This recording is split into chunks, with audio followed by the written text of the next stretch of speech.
Me llamo Maite Estevez. A mis 72 años he aprendido que algunas tormentas no llegan con truenos. Empiezan con voces suaves durante la cena en espacios que alguna vez se sintieron como refugios. He vivido en la misma casita de ladrillo rojo junto al arroyo La Perla en Puerto Sereno durante casi 40 años. Desde mi porche veo los mástiles de los barcos balanceándose como metrónomos lentos, marcando el tiempo con más suavidad que cualquier reloj. Mi difunto esposo Emiliano solía llamar a nuestra casa la casa de las ostras. Él mismo construyó la barandilla del porche y yo pinté la rosa de los vientos que cuelga junto a la puerta principal. Incluso ahora, después de tantos años, la pulo cuando no puedo dormir. Me gusta lo que permanece donde lo dejas. Las personas, he aprendido, rara vez lo hacen. Esa noche de domingo la mesa estaba puesta con esmero, pollo asado, camotes, servilletas de lino bordadas con mis iniciales. Mi hijo Román y su esposa Valeria vinieron después de la iglesia. Debería haber sido una comida tranquila, pero el aire ya se sentía tenso. Valeria hablaba demasiado rápido. Román bebía agua como si fuera a ahogarse en ella. Lo sentí entonces, una corriente invisible bajo la superficie. A mitad de la cena, Valeria dejó su tenedor con cuidado. Su sonrisa era impecable, pero sus ojos tenían el filo del cristal. Maite comenzó. Hemos estado hablando de la casa. Román y yo creemos que es hora de que la vendas. Es demasiado para ti.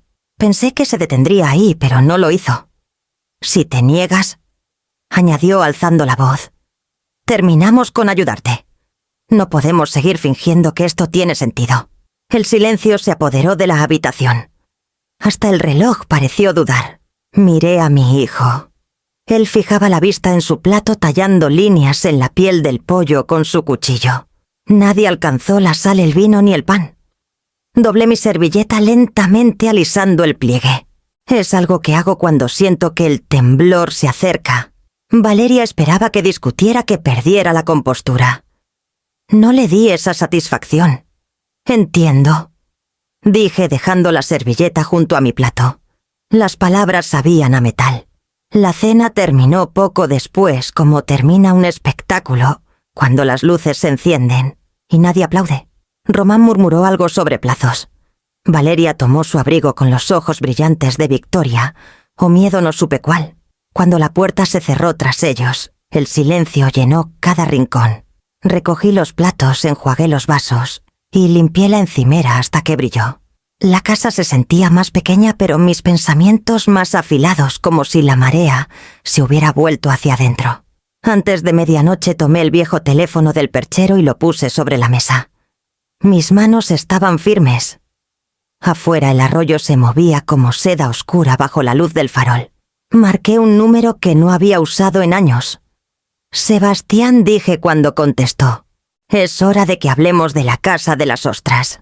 La voz de Sebastián Vargas no había cambiado mucho desde el funeral de Emiliano. Seguía siendo calma, grave y deliberada, como si cada palabra tuviera que ganarse su lugar.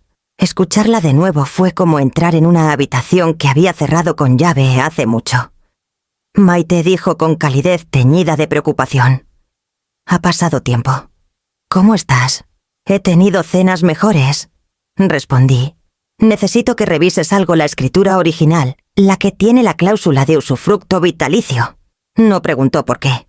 Sebastián nunca gastaba preguntas en cosas que ya sabía que tenían respuesta. Escuché el suave roce de papeles, el leve clic de su pluma. ¿Te refieres a la casa de las ostras? Tu esposo me pidió que redactara un borrador en 2011, aunque nunca finalizó la transferencia del interés remanente a tu hijo.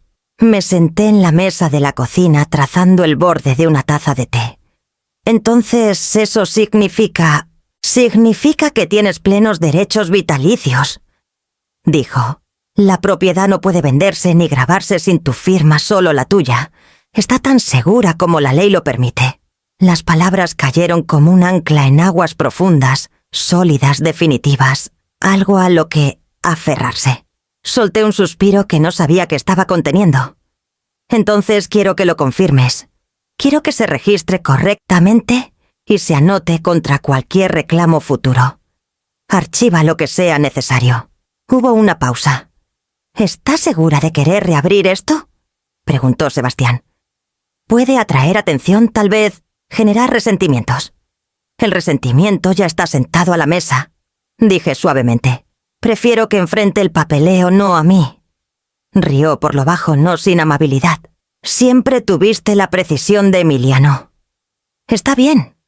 Haré que mi asistente saque el borrador archivado y actualice la descripción de los límites del easement. ¿Sigue siendo el mismo cuarto de hectárea junto a la orilla? Sigue igual, dije. Mis ojos se desviaron a la ventana al tenue brillo del arroyo La Perla, bajo la luz de la luna.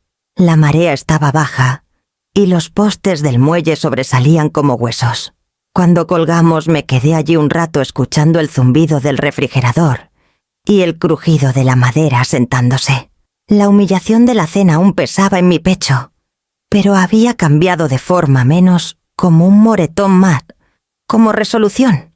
Abrí el cajón donde guardaba las cosas de Emiliano, su pluma estilográfica, su compás, la carta doblada que me dejó cuando su salud comenzó a fallar.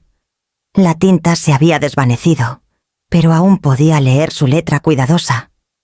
Si alguna vez dudas de ti misma, recuerda los mapas.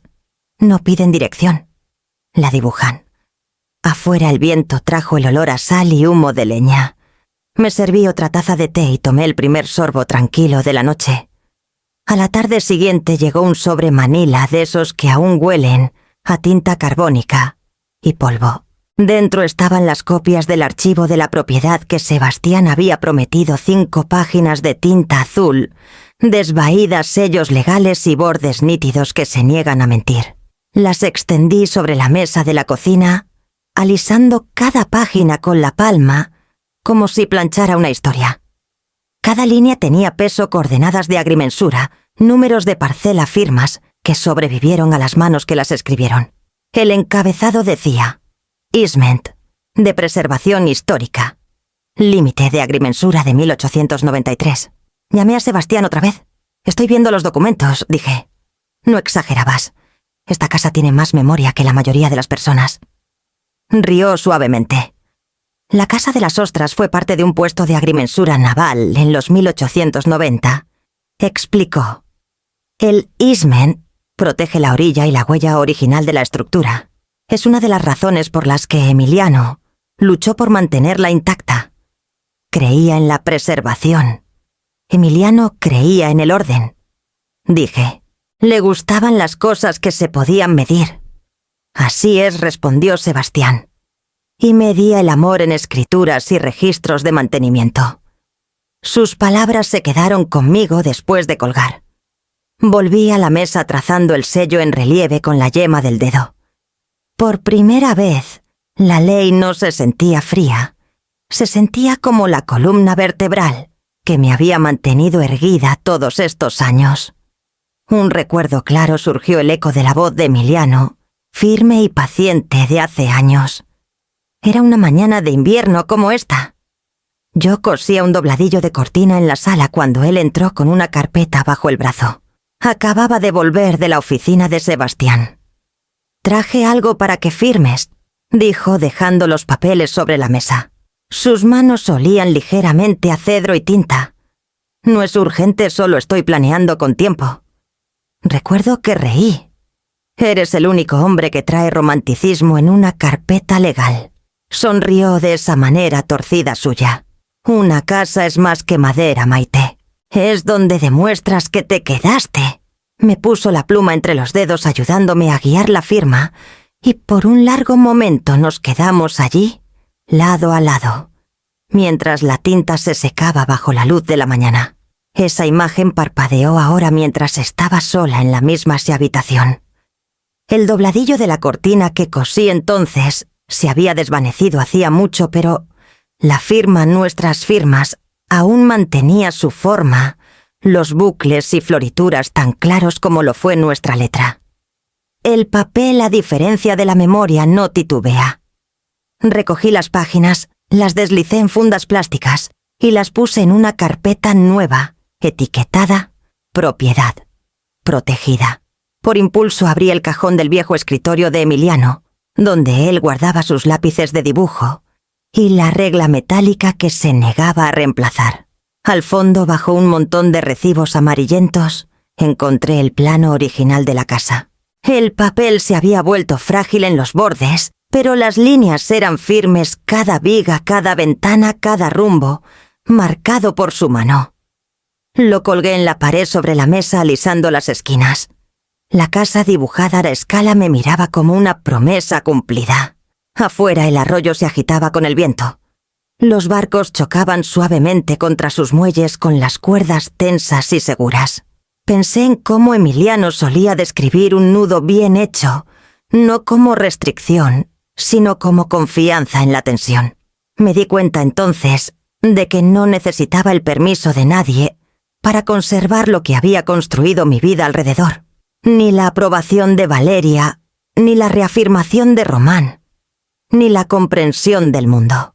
La escritura era prueba suficiente, y la casa misma era el testigo. Cuando la luz comenzó a desvanecerse, encendí la pequeña lámpara de latón junto a la ventana. Su brillo bañó los papeles convirtiendo la tinta negra en dorada. La habitación parecía menos una reliquia y más un centro de mando, un lugar no de espera, sino de control silencioso. El papel, pensé, tiene una manera de recordar la verdad mucho después de que las voces la olviden. Y esa noche yo había terminado de ser la que olvidaba. Al amanecer, la niebla se había deslizado desde el arroyo, la perla, envolviendo la casa en un silencio suave y perlado. La casa de las ostras siempre se veía diferente bajo la niebla más cercana, como si los años se plegaran a su alrededor, como una concha protegiendo su perla. Desde la calle era solo otra casa antigua entre los muelles y las estrechas calles de ladrillo de Puerto Sereno. Pero desde dentro era un mapa vivo de una vida construida línea a línea con propósito. Emiliano había colocado cada ladrillo él mismo durante el verano de 1982. Todavía recuerdo su ritmo constante, el roce de la paleta contra el mortero, las pequeñas exhalaciones entre movimientos, el olor a arcilla húmeda y café.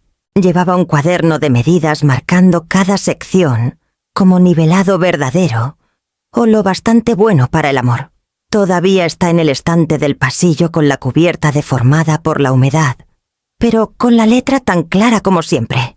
Las paredes de la sala están llenas de mis viejos mapas cartas del Golfo de Cortés, dibujadas en papel de lino con marcas de lápiz, donde mis manos temblaban por demasiado café y poco sueño. El más grande enmarcado sobre la chimenea muestra las curvas suaves del río San Miguel y las ondas que Emiliano tomó desde un bote cuando éramos más jóvenes. A veces por la noche, cuando el viento sopla, justo el marco cruje ligeramente como si recordara la marea. Esa mañana caminé por las habitaciones descalzas sobre los pisos de pino fresco, tocando cosas no por nostalgia, sino por inventario. La lámpara de latón que Emiliano encontró en un mercado de pulgas en Mazatlán. La mesa de roble que atase albergado cada celebración y cada silencio. Desde entonces, la estantería que él construyó, torcida pero aún a propósito, porque decía que ninguna casa debía ser demasiado perfecta, pone nerviosa aquí a la gente. Cerca de la puerta trasera, la luz del porche aún brilla tenuemente incluso de día. Fue el proyecto favorito de Emiliano conectado a un pequeño interruptor marino que rescató de una lancha vieja. Durante sus años con los agrimensores, los marineros de la academia lo usaban como punto de referencia en noches de niebla. Lo llamarán la luz de los Estevez. Bromeaba. Todo marinero merece una señal de hogar. Cuando murió yo misma reemplacé el foco. Recuerdo que los vecinos ofrecieron ayuda, pero me negué. Necesitaba sentir el peso del destornillador, el calor del foco, la prueba sencilla de que aún podía mantener las cosas funcionando. Cada objeto en esta casa lleva un latido. Incluso las marcas en el marco de la puerta trazan la infancia de Román, cada línea de lápiz un año más alto, una temporada perdida. Paso mis dedos por la última marca fechada con tinta desvaída. 15 años. El año en que dejó de quedarse quieto lo suficiente para ser medido. En la cocina la tetera silba, y por un momento imagino a Emiliano entrando, limpiándose las manos con ese mismo paño azul que siempre llevaba. Es extraño cómo la memoria y el sonido pueden superponerse hasta que casi crees que has conjurado a alguien de regreso. Me sirvo el té y me siento junto a la ventana que da al arroyo. Afuera los mástiles se balancean contra un cielo pálido y el agua brilla en un movimiento lento y compasivo. Esta casa ha visto tantas mareas ir y venir, tormentas, bodas, funerales, risas. Ha sido remendada, repintada, casi inundada 2 veces y aún sigue en pie. Saco la carpeta de la propiedad otra vez, la que tiene los documentos frescos que envió Sebastián. Las páginas huelen ligeramente a tóner y resolución. La ley puede llamarlo estructura parcela activo. Pero yo sé más. La casa de las ostras no es un objeto. Es un testigo del trabajo de la espera del amor estirado a través del tiempo. Afuera la niebla se disipa. La luz se agudiza. Apoyo mi mano en la mesa sintiendo la textura de la madera bajo mi palma y lo digo en voz alta por primera vez. No para Sebastián, no para Valeria, ni siquiera para Emiliano. Para mí. Tú y yo no estamos a la venta. La casa no responde, pero casi puedo sentirla respirar de nuevo. El primer temblor llegó a través de la pantalla del celular. Estaba doblando ropa cuando el chat familiar silencioso desde hacía meses, salvo por saludos navideños y fotos de los hijos de otros, comenzó a iluminarse con notificaciones. El nombre de Valeria Estevez apareció en la parte superior, su foto de perfil, mostrando una sonrisa impecable contra un atardecer en Playa del Carmen. Valeria, está perdiendo la cabeza. Intentamos ayudarla. Luego un segundo mensaje como si el primero no hubiera sido suficiente. Valeria, le dije que nos dejara manejar la venta de la casa. Ahora está llamando a abogados. ¡Qué triste de verdad! Los mensajes se apilaron cada uno más afilado que el anterior. Mi sobrina de Mérida añadió un emoji de corazón. Mi cuñada escribió: ¿qué pasó el equivalente digital de llevarse la mano a la boca? Segundos después, Román respondió con un solo símbolo, el emoji de cara neutral. El que no toma partido no se compromete. Miré ese pequeño rostro amarillo de evasión y sentí algo dentro de mí asentarse en una calma extraña. No seguí leyendo. No redacté una defensa ni lo llamé enojada. En cambio me limpié las manos con una toalla y me serví otra taza de té. El vapor se elevó bajo la luz de la mañana. Y pensé en Emiliano, en cómo decía que las personas revelan su carácter, en cómo reaccionan al silencio. En la cocina mi celular seguía vibrando en la encimera. Lo dejé. Una docena de mensajes sin leer se acumularon cada uno como una piedrita lanzada contra la ventana de mi compostura. A las 9:45 finalmente lo tomé. Mis dedos no temblaron. Abrí el hilo, escribí una línea y la envié. Maite Estevez. Todas las consultas a Sebastián Vargas. Luego silencié la conversación. El silencio que siguió fue absoluto. No más notificaciones, no respuestas airadas. Solo quietud fina y afilada como una navaja. Afuera comenzó una llovizna ligera. El cristal de la ventana se empañó difuminando el mundo en un gris acuarela.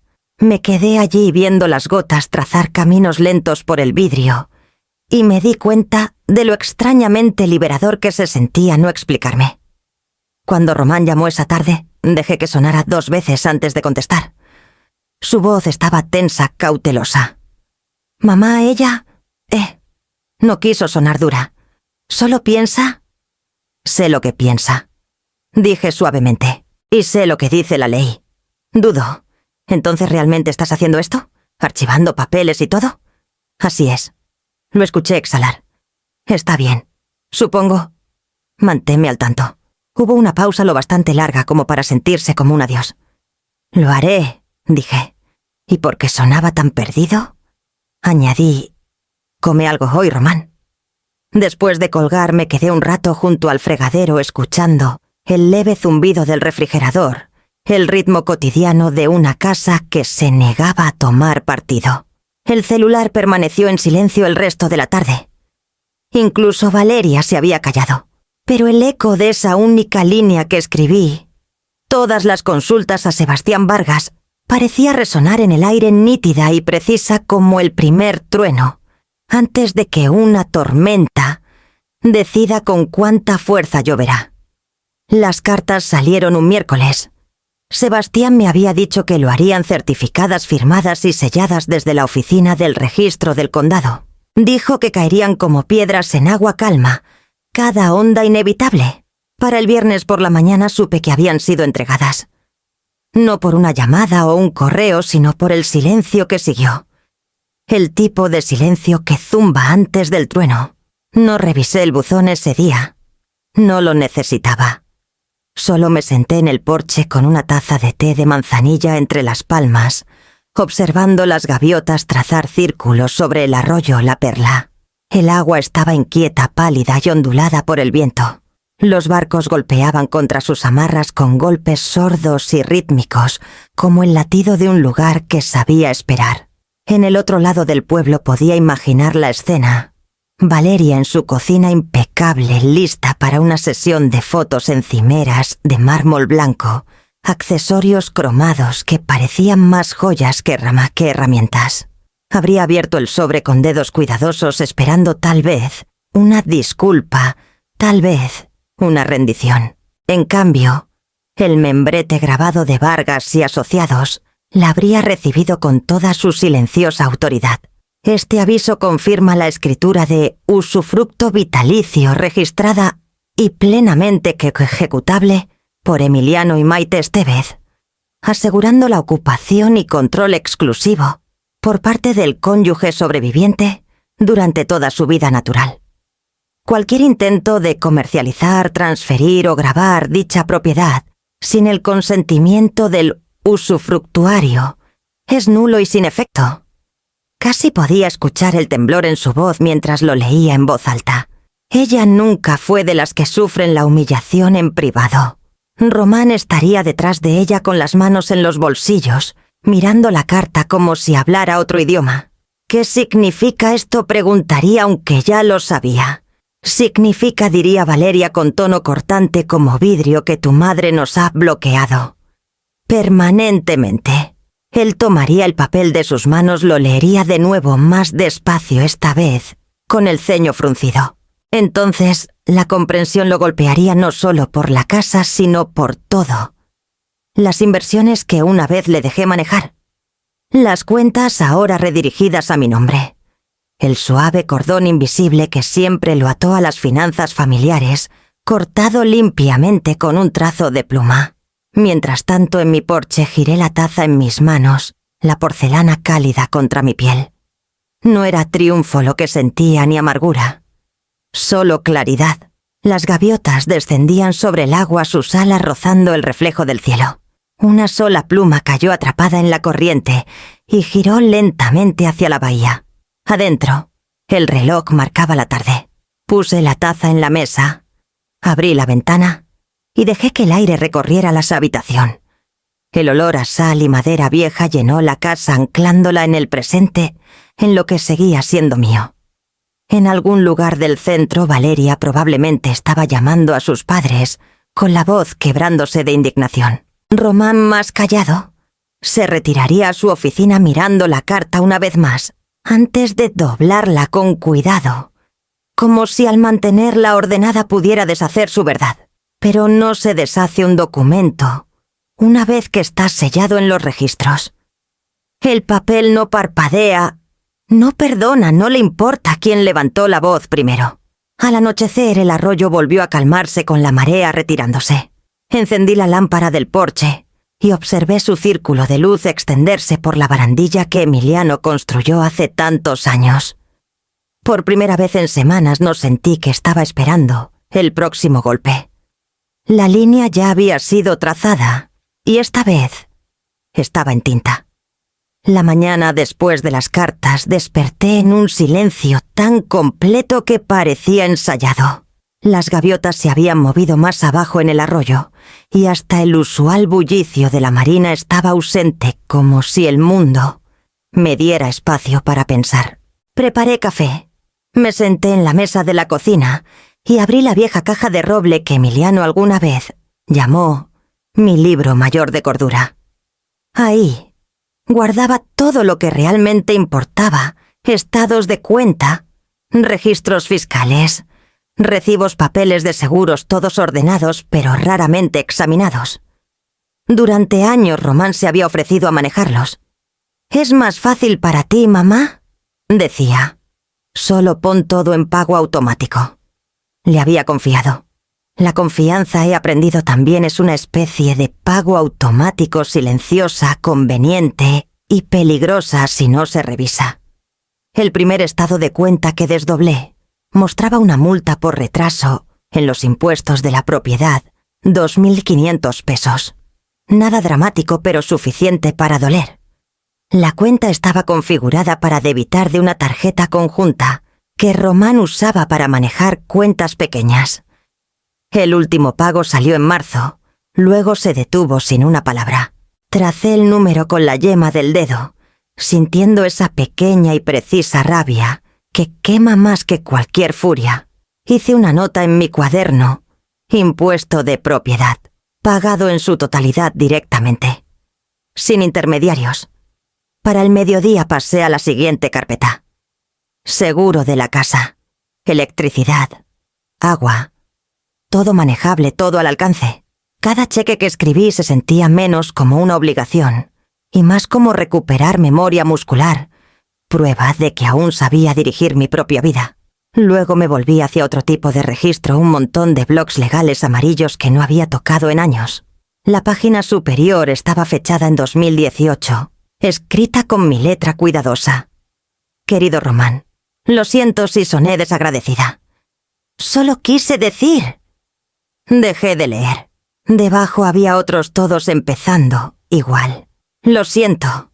Docenas de disculpas a medio escribir que redacté tras pequeñas discusiones, cuando Valeria se quejaba de mis costumbres anticuadas, cuando Román decía que era demasiado emocional, cuando sentía que se alejaban y pensaba que podía recuperarlos con humildad. Verlas ahora me apretó la garganta. Había guardado estas cartas como si algún día las necesitara para suavizar una herida, para mantener la paz. Pero la paz construida sobre disculpas es solo una tregua disfrazada. Tomé el montón y lo llevé al pequeño patio de ladrillo. Lo puse en un tazón de metal y encendí un cerillo. La llama dudó. Luego prendió. Vi las páginas encorvarse y oscurecerse la tinta, convirtiéndose en humo antes de que el viento lo llevara. El olor era ligeramente dulce: papel, tinta y liberación. Cuando la última página se convirtió en cenizas, no me sentí más ligera. Me sentí alineada, como si algo dentro de mí hubiera encajado de nuevo en su lugar. De vuelta adentro me senté en mi escritorio y comencé una lista diferente. Préstamos otorgados, el enganche del primer auto de Román. Colegiaturas pagadas 3 semestres en la UNAM. Regalos que se volvieron expectativas. La remodelación de la cocina. El fondo para vacaciones. El préstamo temporal para mudanza. Cada línea era un acto de recordar, pero no con resentimiento, con precisión. Cuando terminé, cerré el cuaderno, respiré hondo y exhalé entre los dientes. La casa se sentía diferente otra vez, no acechada por lo que se llevó, sino restaurada por lo que se reconoció. A través de la ventana la marea había cambiado, moviéndose hacia la bahía. Los postes del muelle proyectaban sombras largas sobre el agua. Seguí sus reflejos con la mirada hasta que se difuminaron en el brillo de la luz. Durante años pensé que el perdón era algo que se daba hacia afuera, un gesto para mantener la paz. Pero ahora, en el zumbido tranquilo de la tarde, entendí: a veces el perdón comienza cuando dejas de disculparte por sobrevivir. Cerré la caja del libro mayor y la puse de nuevo en el estante, más ligera ahora que cuando la abrí. La casa parecía respirar conmigo, lenta y constante, como si también hubiera puesto sus cuentas en orden. El sábado por la tarde el cielo se había vuelto del color de un estaño viejo, pesado y tranquilo. Antes de la lluvia. Estaba puliendo el fregadero de la cocina cuando escuché un golpe, 3 toques cortos, el ritmo de alguien que nunca tiene prisa. Al abrir la puerta vi a Clara Mondragón parada allí, sosteniendo un frasco de vidrio envuelto en una servilleta. Vivía 2 casas más abajo desde que su esposo murió hace 5 años, una bibliotecaria jubilada con una voz como grava cálida y una risa que podía suavizar cualquier día. «Te traje sopa de elote», dijo sacudiéndose la lluvia del abrigo. «Sé que no te gusta el olor a sets almejas». Sonreí y me hice a un lado. «Pasa, Clara. Me salvas de cenar galletas y orgullo». Rió colocando el frasco en la encimera.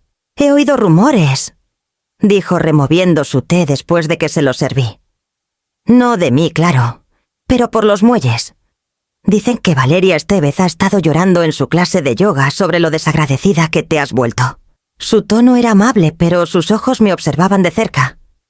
Supongo que todos necesitan su versión», dije. «La mía solo está escrita en tinta legal». Clara asintió lentamente. «Siempre fuiste de las calladas. La gente no sabe qué hacer con el silencio. Lo confunden con culpa». Nos sentamos a la mesa, el vapor de la sopa elevándose entre nosotras. La lluvia comenzó a caer golpeando los cristales. «¿Sabes?», dijo Clara partiendo un trozo de pan cuando vendí el terreno trasero después de que murió Javier. «Mi sobrino dijo que era fría. Dijo que lo estaba excluyendo. Pero le dije una frontera no es rechazo, es una cerca con una puerta. Tú decides quién puede pasar». Me recosté en la silla, sus palabras calando hondo.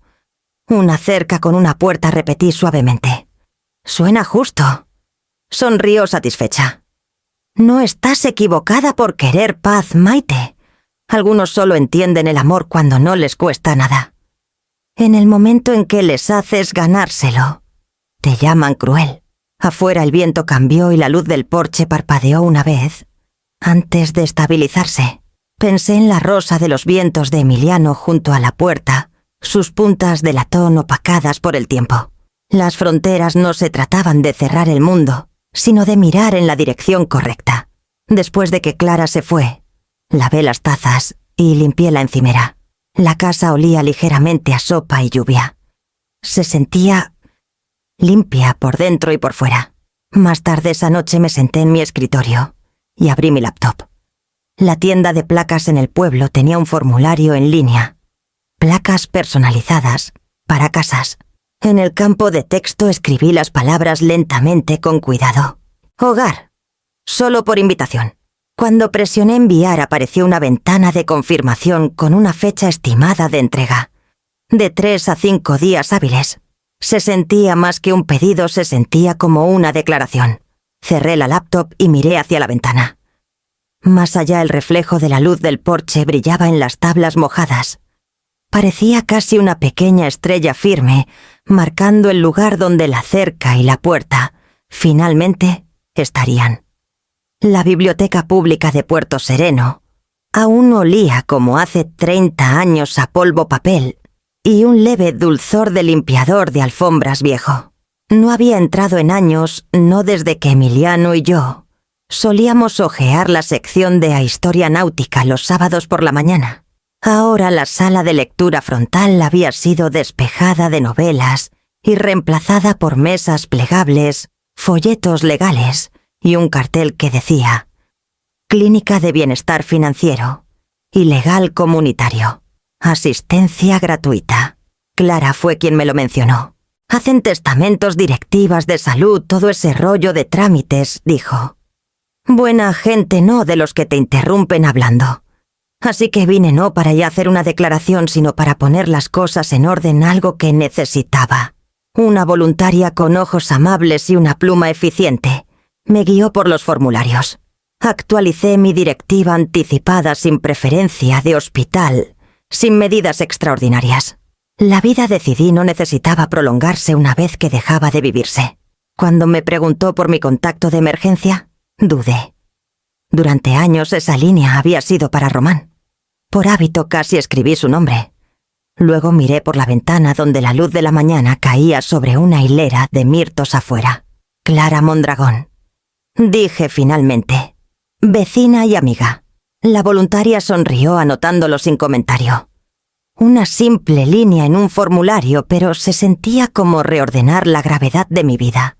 En la mesa de al lado una mujer mayor estaba encorvada sobre un portapapeles con frustración grabada en el rostro. Su gafete decía Irma Hinojosa. Intentaba llenar un formulario de beneficiarios con la mano temblando sobre cada espacio en blanco. Disculpe, susurró sin dirigirse a nadie en particular. No entiendo esta parte. Pero estirpes. Me incliné manteniendo la voz suave. Solo significa que si tu beneficiario principal fallece, antes que tú, su parte pasa a sus hijos. Es latín, pero en realidad es solo justicia, vestida de legalidad. Sonrió avergonzada. Suenas como si hubieras hecho esto antes. Más veces de las que me gustaría, dije, ayudándola a estabilizar la página. Juntas llenamos las líneas restantes, su letra pequeña pero segura. Cuando terminó me miró con una gratitud que no tenía que ver con el papeleo. Debes haber sido maestra, dijo. No respondí. Solo alguien que ha aprendido a leer la letra pequeña. Rió suavemente. Eso podría ser mejor. Para el mediodía mis documentos estaban firmados, copiados y guardados en una carpeta color azul huevo de petirrojo. La bibliotecaria me dio una lista de verificación sellada con el escudo del condado. Todos los registros verificados. Una frase modesta pero cargada con el peso de la recuperación. Antes de irme caminé por el pasillo silencioso de ficción, pasando los dedos por los lomos de los libros que alguna vez amé. García Márquez, Allende, Fuentes. Tantas voces que han mantenido firmes a las mujeres en peores tormentas. En la salida Clara esperaba con un termo de café en una mano y su humor siempre presente en la otra. Y bien, preguntó. ¿Estás lista para el apocalipsis papeleo firmado corazón intacto? Dije sonriendo. Es lo más cerca de la paz que estatiga que he estado en años. Al salir al sol me di cuenta de que el mundo no había cambiado en absoluto, solo mi lugar en él. Los formularios estaban archivados, la tinta seca, y por primera vez en mucho tiempo, el nombre en la línea realmente me pertenecía. La tormenta no vino del cielo, vino de Internet. Clara fue la primera en decírmelo. Llamó justo después del desayuno con la voz tensa de incredulidad. Maite, no mires todavía, pero tu nuera se ha hecho famosa. No entendí hasta que me leyó el título. Cuando los mayores egoístas acaparan casas. La súplica de una familia por justicia. La voz de Valeria llenó el fondo mientras Clara reproducía el video por teléfono. El sonido era frágil ensayado. Estaba frente a su cocina impecable con la cara enmarcada por una iluminación perfecta, su tono empapado de virtud herida. Intentamos ayudarla, dijo a la cámara. Ofrecimos vender su propiedad por su propio bien, para asegurarnos de que estuviera cuidada. Pero no escucha. Está atrapada en el pasado acaparando espacio, riqueza, culpa. Esto es lo que muchas familias enfrentan. Es hora de que alguien hable. Detrás de ella apenas distinguí un jarrón de lirios, sus pétalos brillando como porcelana bajo la suave luz. Había convertido mi negativa en una actuación completa con hashtags, codicia generacional, soltar con gracia. Clara no tuvo que contarme el resto, los comentarios ya se multiplicaban como mojo. Mi abuela hizo lo mismo, qué egoísta. ¿Por qué los mayores se aferran a propiedades que no pueden mantener? Esa pobre pareja solo quería ayudarla. Colgué antes de que el dolor subiera demasiado por mi garganta. La tetera silbó detrás de mí, y la apagué solo para escuchar algo humano. Para el mediodía incluso Román llamó. Su voz temblaba. Mamá no sabía que lo publicaría. Lo juro. Claro que no dije en voz baja. Pero lo viste, ¿verdad? No respondió. Silencio otra vez, esa vieja y familiar cobardía. Afuera una gaviota chilló sobre mi cabeza. La marea subía rápido la línea del agua brillando como una navaja bajo el sol. Para la noche la historia había pasado de chisme a espectáculo. Un pequeño blog local lo recogió luego un influencer inmobiliario. Lo reposteó con un comentario presumido sobre el acaparamiento de los boomers. Mi celular vibraba con mensajes de números desconocidos periodistas pidiendo el lado de la historia de la anciana. No respondí a ninguno. En cambio, me senté junto a la ventana y releí el último correo de Sebastián sobre la presentación de la escritura. Había sido finalizada 2 semanas antes cada cláusula notariada, cada easement confirmado. La casa ya no era vulnerable a rumores o presiones. Estaba sellada por hechos. Cerca de las 9 de la noche algo cambió. La marea de burlas en línea comenzó a girar en otra dirección. Empezó pequeño un comentario de alguien llamado Isidro Peña, director del Fideicomiso de Patrimonio de Sinaloa. Antes de perpetuar desinformación escribió: «Tengan en cuenta que la Casa de las Ostras está listada bajo el límite de preservación de Puerto Sereno de 1893. La escritura en cuestión designa ocupación vitalicia al cónyuge sobreviviente como está registrado por el Estado». Luego apareció otro comentario citándolo. Luego otro. Capturas de pantalla del aviso legal real. Circularon mi nombre en tipografía oficial, mis derechos explicados para que todos los vieran.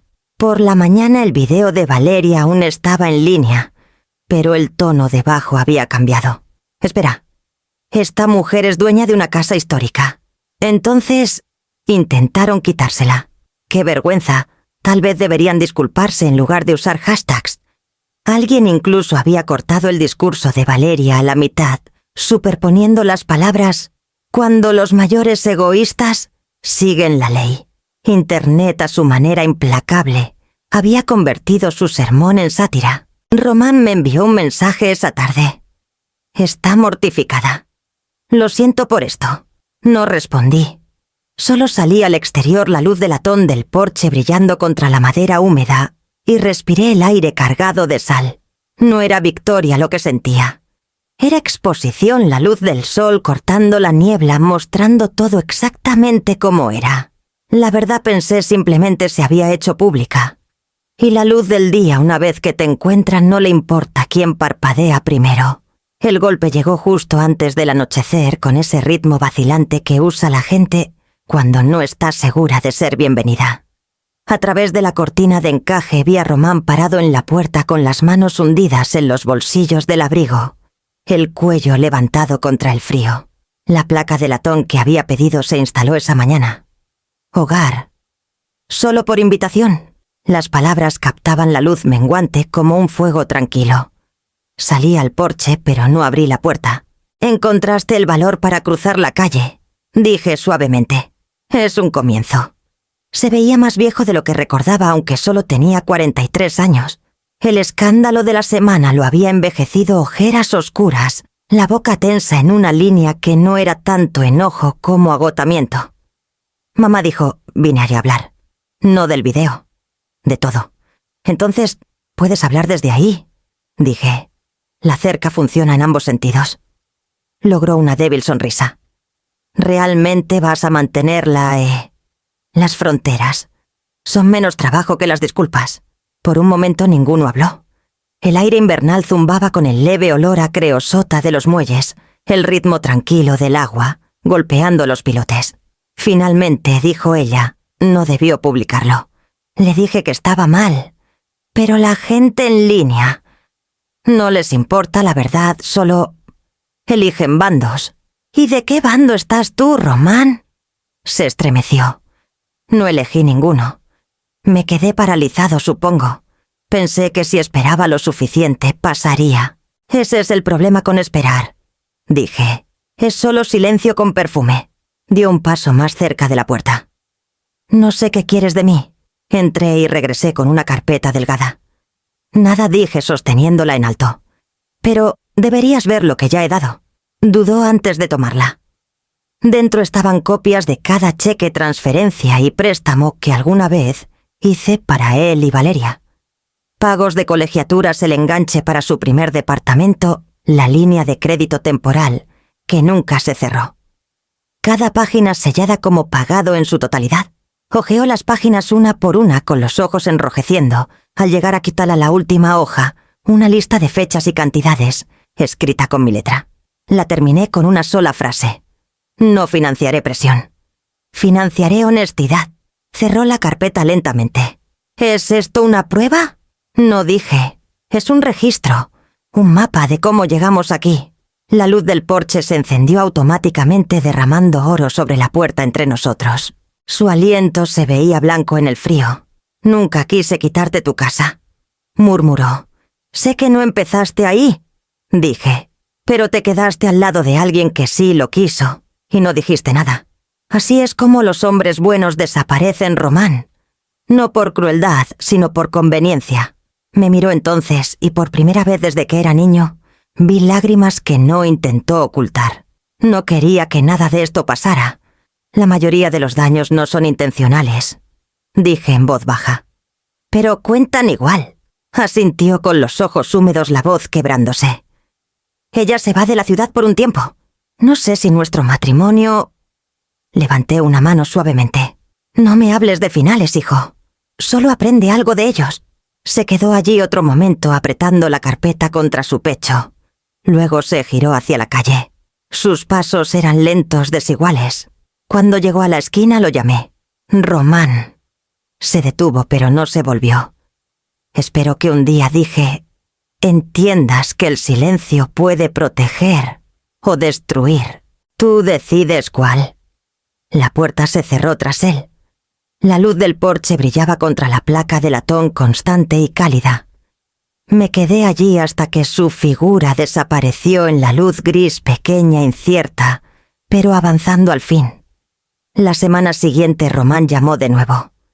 Su voz era más tranquila esta vez, despojada de urgencia, como si algo en él finalmente se hubiera suavizado.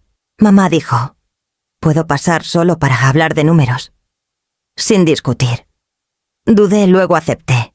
La palabra números siempre había sido nuestro puente más seguro. Llegó esa tarde más delgado, más pálido. Su chaqueta estaba planchada, pero sus ojos estaban cansados, como si hubiera estado usando la disculpa como una segunda piel.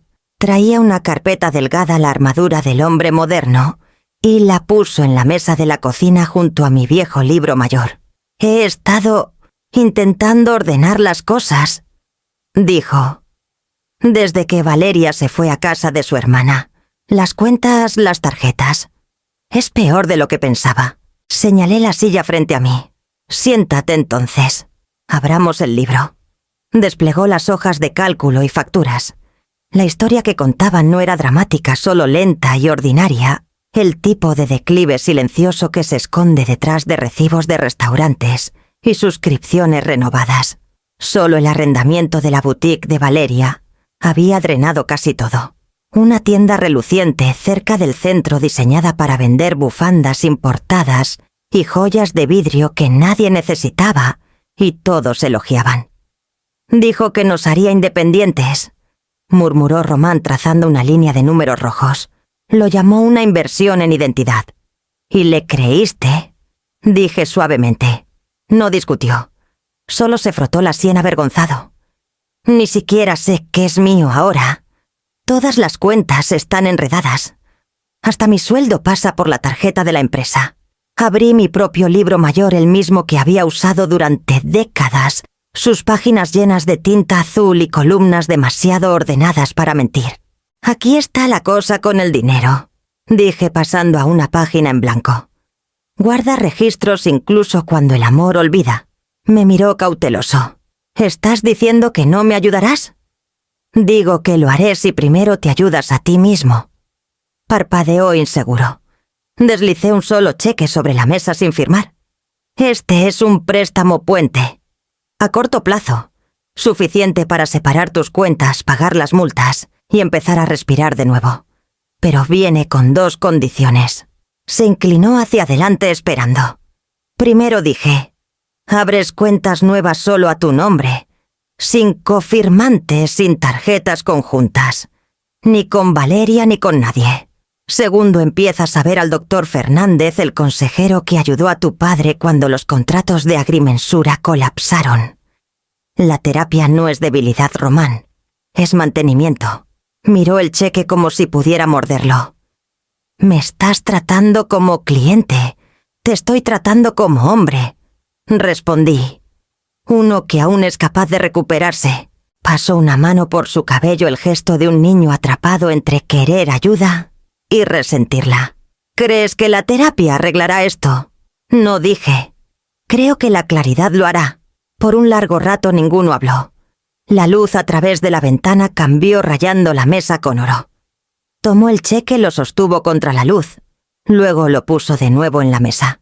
No sé si pueda hacerlo. Susurró. Entonces no estás listo para reconstruir. Dije suavemente. Porque el dinero no es el problema. Las fronteras lo son. Asintió una vez un movimiento pequeño pero real. Luego se levantó tomando la carpeta con él. En la puerta se detuvo mirando la placa de latón en el porche, sus letras brillantes contra el día que se desvanecía. ¿Realmente ordenaste eso?, dijo con una leve sonrisa. Así es, respondí. Todo hogar merece la verdad en el umbral. Se fue sin el cheque, pero con los hombros más rectos. A través de la ventana de la cocina, lo vi caminar por el sendero hacia el arroyo, su sombra alargándose en la luz ámbar. En la mesa mi libro mayor estaba abierto en esa página en blanco, esperando paciente, exigente, a que él decidiera qué línea de su vida quería escribir a continuación. Los domingos por la mañana en Puerto Sereno tenían una especie de coreografía. Suave campanas de la iglesia de San Lucas, gaviotas, sobre el arroyo, y el murmullo tranquilo de los feligreses, intercambiando cortesías bajo los viejos robles. No había ido al servicio en meses, pero esa mañana se sintió correcta. Quería silencio, no penitencia. El sermón había sido sobre la misericordia, sobre la fortaleza de poner la otra mejilla. Pero he aprendido que poner la otra mejilla no significa ofrecer la garganta. Cuando salí al cementerio de la iglesia, la luz era suave y dorada, del tipo que hace que todo parezca más gentil de lo que es. Entonces, la vi. Valeria estaba cerca de la puerta, impecable como siempre, su cabello liso, a pesar de la brisa, sus gafas de sol como una armadura. Su presencia era deliberada. La gente pasaba a nuestro lado en pares, fingiendo no notar la tensión que se espesaba entre nosotras. Maite dijo con voz endulzada pero temblorosa por debajo. Pensé que finalmente podrías enfrentarme. No soy difícil de encontrar, respondí. Solo tenías que tocar a la puerta. Su sonrisa se crispó. Oh, no quisiera molestar tu privacidad. Miró hacia los escalones de la iglesia, asegurándose de que otros pudieran escuchar. Has hecho todo un espectáculo. ¿Sabes, la pobre viuda incomprendida aferrándose a su casa mientras su hijo sufre? El espectáculo no fue mi elección, dije. Pero si te preocupa la imagen, creo que Internet ya dio su veredicto. Sus ojos brillaron detrás de los lentes. ¿Crees que has ganado? ¿Crees que unos trucos legales y simpatía te hacen intocable? Todavía puedo arruinarte, Maite. Puedo asegurarme de que nadie en este pueblo olvide qué tipo de mujer eres realmente. Doblé las manos alrededor de la correa de mi bolso, sintiendo la firmeza del cuero bajo mis dedos. Ya lo intentaste, dije. Y no pegó. Se acercó más, bajando la voz. No me das miedo con tus documentos y sabiduría de anciana. Sé lo que dice la gente, has estado manipulando a Román, volviéndolo contra mí. Eso es abuso emocional, Maite. Tal vez debería decírselo a alguien. Incliné la cabeza ligeramente. Deberías. Díselo a la policía, de hecho. Estarán muy interesados en lo que mi abogado llama acoso continuo tras una orden de cese. Su rostro titubeó solo un instante, pero fue suficiente. Emitida el viernes por la mañana, continué. Enviada por Sebastián Vargas. Debes haberla pasado por alto entre tus hashtags. Los labios de Valeria se entreabrieron. Tú no puedes. Oh, sí puedo, dije suavemente. Y lo hice. Las cámaras en mi propiedad se instalaron la semana pasada. Todo desde la calle hasta los escalones de la entrada se graba continuamente. Así que si vuelves y alzas la voz o cruzas la cerca sin permiso, no será chisme la próxima vez. Será evidencia. Se quedó helada. El color se drenó de su rostro dejando su lápiz labial demasiado brillante, demasiado deliberado. A nuestro alrededor el murmullo de la congregación continuó ajeno. Un gorrión saltaba por el muro de piedra piando como para llenar el espacio entre nosotras. «No te atreverías», susurró. «Ya lo hice», dije. «Y Valeria, una cosa más. Nadie aquí necesita creerme. Las grabaciones lo harán». Por un momento solo se quedó allí temblando, ligeramente su compostura, deshilachándose por los bordes. Luego giró bruscamente sobre sus talones, sus tacones resonando como signos de puntuación contra las losas. La vi alejarse por el sendero estrecho hacia el estacionamiento, con los hombros rígidos, la cabeza alta, la última actuación de una mujer que había perdido a su audiencia. Las campanas de la iglesia volvieron a sonar lentas y deliberadas. Me quedé donde estaba respirando el aroma fresco de cedro y hierba mojada por la lluvia. No era triunfo lo que me llenaba, sino alivio limpio y tranquilo como el sonido de la verdad, asentándose en su lugar. El cielo sobre Puerto Sereno era del color del estaño, la tarde en que Sebastián nos convocó. Su tono por teléfono había sido cortés, pero absoluto. «Es hora de aclarar todo, Maite. Trae a tu hijo y a tu nuera. Yo me cargaré. No me encargo del resto». El trayecto a su oficina tomó solo 15 minutos, pero se sintió más largo cada semáforo en rojo, un recordatorio de que algunas verdades no pueden posponerse para siempre. El edificio estaba al borde de la plaza principal, digno y estrecho con letras de latón que captaban la luz Vargas y asociados abogados. Había estado en esos escalones una vez antes junto a Emiliano, cuando firmó la escritura original, que ahora nos tenía a todos en su agarre silencioso. Cuando entré, Sebastián se levantó de su escritorio aún alto y delgado, con sus gafas brillando tenuemente. «Gracias por venir», dijo. «Comenzaremos en cuanto todos estén sentados». Valeria entró primero, sus tacones resonando contra el azulejo, su perfume pesado y defensivo. Román la siguió pálido y demacrado, evitando mis ojos. La tensión entre ellos era palpable, un hilo invisible estirado al límite. Sebastián cerró la puerta y puso una carpeta en la mesa entre nosotros. «Todo lo que están a punto de escuchar», dijo con calma, comenzó con una llamada telefónica. El sonido de los papeles deslizándose fue más fuerte que cualquier respiración. Ajustó sus gafas y comenzó a leer, su voz clara y profesional. «Registrado en el registro del condado, libro 47, página 112. La propiedad conocida como la Casa de las Ostras permanecerá bajo el usufructo vitalicio exclusivo de Maite Estévez. Cualquier reclamo o gravamen futuro sin su consentimiento por escrito es nulo». Hizo una pausa dejando que las palabras se asentaran antes de continuar. «Además, un ismen de preservación bajo el Fideicomiso de Patrimonio de Sinaloa confirma la integridad histórica de la estructura. Cualquier intento de alterarla o venderla sin la aprobación estatal constituye una interferencia legal». Valeria se movió en su silla. «¿Entonces eso es todo?», dijo. «¿Solo van a dejarla acapararla hasta...?» Sebastián levantó una mano cortándola sin mirarla. «Hay más. Sección 4, cláusula de no interferencia, activada al registrarse.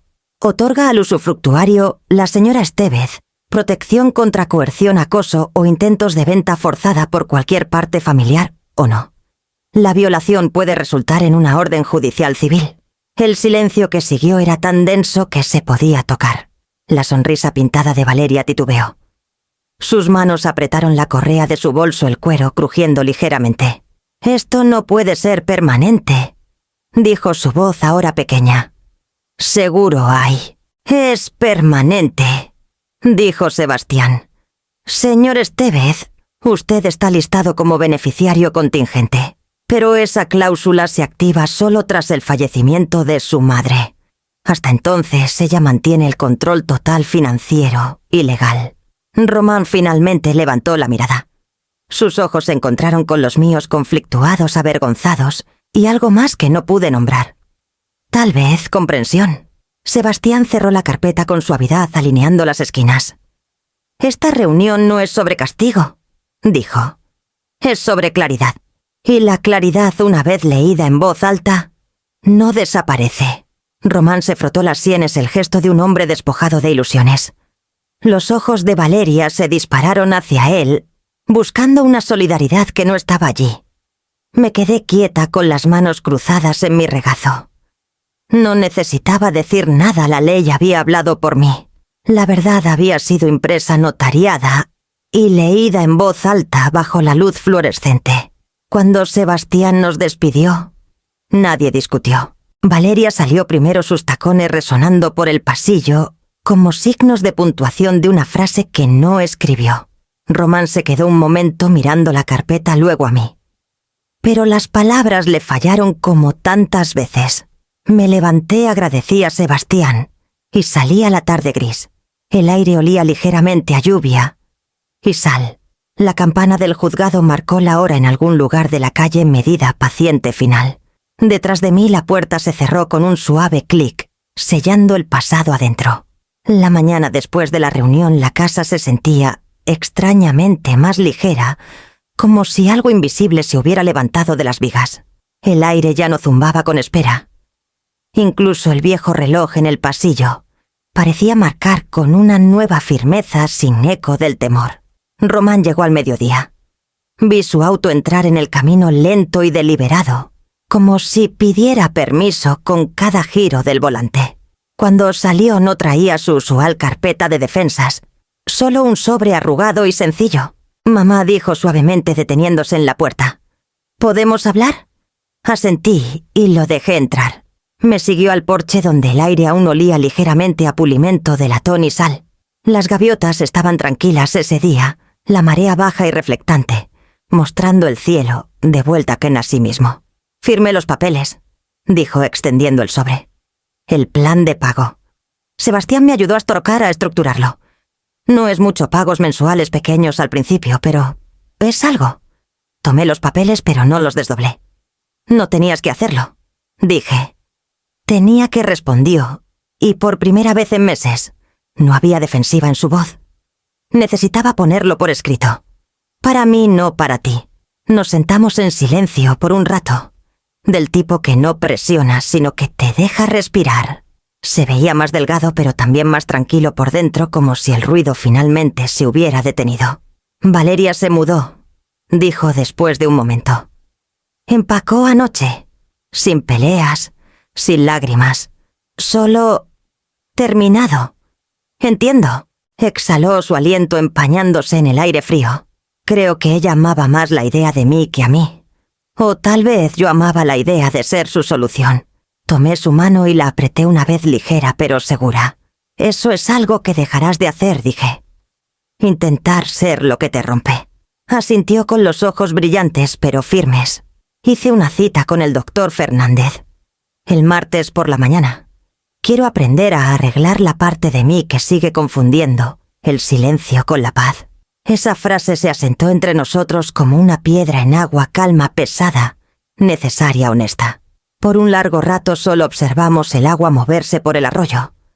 La luz del sol se reflejaba en las ondas, rompiéndose en pequeños diamantes inestables. En algún lugar detrás de nosotros una campana de viento sonó, una vez, fina y clara. «¿Sabes?», dijo Román con la voz más baja. Ahora siempre pensé que la fuerza significaba aferrarse. No me di cuenta de que también podía significar soltar. «Me tomó 72 años aprender eso», dije. «Estás adelantado». Sonrió débilmente, sus hombros relajándose por primera vez en años. Luego se levantó, besó la parte superior de mi cabeza y susurró. «Gracias por no rendirte conmigo». Esperé hasta que se fue para exhalar completamente. El sonido que salió no fue exactamente un sollozo, más como aire, escapando de algo sellado por mucho tiempo. Entré, cerré la puerta y me apoyé contra ella, sintiendo la solidez de la madera bajo mis palmas. En la cocina la luz de la tarde se inclinaba sobre la mesa, tocando las tazas de té. El libro mayor abierto, el cheque sin firmar, aún descansando allí. No necesitaba cobrarlo ni romperlo. Era suficiente que existiera un puente esperando cuando él decidiera cruzar de nuevo. Me senté, puse las manos planas sobre la mesa y dejé que las lágrimas vinieran. No del tipo caliente y amargo que pertenece a la ira, sino del tipo lento y liberador que pertenece al perdón de él, de mí misma, de los años pasados confundiendo paciencia con silencio. Afuera el viento traía el aroma de la marea que llegaba. Podía escuchar el leve tintineo del aparejo en el puerto, el murmullo de las gaviotas regresando a sus puestos. La vida seguía sin inmutarse, sin prisa. Cuando finalmente levanté la mirada a la placa de latón junto al porche, captó el sol otra vez hogar. Solo por invitación. Las palabras ya no se sentían como una advertencia. Se sentían como una promesa de paz, ganada no dada. Y por primera vez en mucho tiempo no sentí que había perdido a mi familia. Sentí que finalmente había dejado de perderme a mí misma. Para principios de la primavera, el arroyo La Perla había suavizado su movimiento, el tipo de calma que no se anuncia, solo regresa como algo recordado. Los azahares a lo largo del sendero comenzaban a abrirse pequeñas explosiones de rosa y blanco contra el ladrillo. Desde mi porche escuchaba los mástiles sonando en la marina su música tranquila, mezclándose con las risas que ahora llegaban desde mi cocina. Otra cucharada. Maite llamó Clara desde la mesa extendiendo su tazón. «Nos estás consintiendo. Los estoy alimentando», dije sirviendo más sopa en su tazón. Hay una diferencia. Las mujeres de la clínica, Irma, Elena y Josefina, se habían convertido en habituales desde esa primera tarde en la biblioteca. Lo llamábamos noche de sopa, aunque el verdadero alimento venía más de las historias que de la comida. Todas eran viudas, cada una cargando su propio inventario silencioso de pérdida y redescubrimiento. Entre ellas la casa volvía a zumbar como si hubiera estado esperando este sonido. Elena hablaba de su jardín agitando su cuchara como la batuta de un director. «Estarías orgullosa, Maite, finalmente puse la celosía que me diste». «Bien», dije. «Deja que las enredaderas tomen su tiempo. Te dirán qué tipo de paciencia te queda». Irma rió sacudiendo la cabeza. «Pensé que dirías que le dirían qué tipo de mujer es». «También lo harán», respondí sonriendo. Afuera el anochecer descendía lentamente por el arroyo, convirtiendo el agua en una sábana de plata. La placa de latón que había pedido semanas atrás llegó esa mañana con sus letras nítidas y limpias. Después del postre, cuando las mujeres comenzaron a ayudar con los platos, les dije que dejaran todo como estaba. «Hay algo que quiero terminar», dije. Salí al porche, el aire fresco contra mi rostro. Olía ligeramente a tomillo y sal. Con un pequeño destornillador en la mano monté la placa junto a la puerta principal. Los tornillos entraron fácilmente como si la madera entendiera su propósito. Cuando estuvo colocada di un paso atrás y la leí en voz alta para mí misma, como quien dice una oración antes de comer. «Hogar. Solo por invitación». La luz del porche se encendió automáticamente, su brillo suave sobre el latón cálido contra el anochecer. Adentro las risas volvieron a elevarse, Clara contando una historia sobre su gato tirando un frasco de lentejas. El sonido se filtraba por la ventana abierta mezclándose con el aroma a caldo y pan. Por primera vez en años la luz que salía de mi cocina no se sentía como algo que tuviera que defender. Simplemente pertenecía a la casa a la noche, a mí. Román había pasado la semana anterior en silencio para devolver el primer pago de su plan. No hablamos de Valeria y no pregunté. Me abrazó antes de irse, el tipo de abrazo que no repara lo que se rompió, pero reconoce lo que sobrevivió. Sabía que él aún estaba aprendiendo la diferencia entre el amor que da y el amor que exige. Yo también. Cuando los platos estuvieron hechos y las invitadas se fueron, me quedé en la barandilla del porche observando la marea moverse en un ritmo lento y seguro. El agua reflejaba la luz del porche, convirtiéndola en una pequeña estrella constante, flotando en la superficie. Esta casa había sostenido tantas versiones de mí, esposa, madre, cuidadora, negociadora. Esa noche solo sostenía una, la mujer que se quedó. Apagué la luz de la cocina, pero dejé la lámpara del porche encendida, su círculo de oro extendiéndose por los escalones. En el zumbido tranquilo de la noche parecía casi viva. La luz de las ostras, la señal que Emiliano, una vez, prometió que guiaría a alguien a casa. Sonreí, me envolví en mi chal y susurré a la noche: la puerta está abierta solo por invitación. A finales de agosto las tormentas habían ido y venido, dejando el arroyo, la perla, esmaltado de luz. El aire estaba cargado con el aroma a cedro húmedo y sal. Y la casa de las ostras, como ahora la llamaban los archivos de preservación, seguía en pie como siempre, sólida, vigilante, sin prisas. Acababa de entrar de regar las plantas del porche cuando sonó el teléfono. No el celular, sino mi vieja línea fija, la que aún hacía un leve clic al levantar el auricular. «Mamá». La voz de Román había cambiado. Sin temblores, sin bordes. Solo una firmeza tranquila como la calma que sigue a una lluvia fuerte. «Espero no estar llamando muy tarde», dijo. Apenas son las 8, respondí, sonriendo a pesar de mí misma. Por una vez estoy despierta más allá de las gaviotas. Rió suavemente. Pagué la última cuota hoy. El consejero me ayudó a hacer un plan. No es mucho aún, pero es mío. Así comienzan la mayoría de las cosas buenas. Dije. Hubo una pausa lo bastante larga para escuchar el zumbido de la marea contra el muelle. Quería agradecerte, dijo finalmente. No solo por el dinero. Por todo. Por salvar la casa y por salvarme a mí. Me apoyé contra el marco de la puerta sintiendo la madera fresca y firme contra mi espalda. Tú hiciste esa parte solo, Román. Tal vez dijo, pero me diste algo a lo que regresar. Su voz titubeó, se suavizó. Estoy en un pequeño departamento cerca de la marina. Una habitación llave que gotea vista terrible, pero estoy empezando a quererlo. Se siente ganado. Me alegra, dije. Pasaré pronto. Sí, eso. Sigue siendo una invitación. Miré hacia el porche donde la placa de latón captaba la luz que se desvanecía. Hogar. Solo por invitación. Las palabras ya no se sentían como armadura. Se sentían como una promesa cumplida. Lo es, dije. Siempre lo has sido. Solo trae contigo mismo.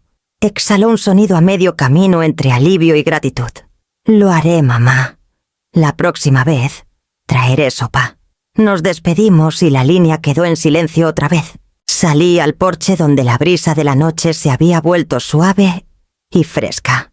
Al otro lado del arroyo el último destello del atardecer brillaba entre los mástiles y las primeras estrellas despertaban en el azul profundo.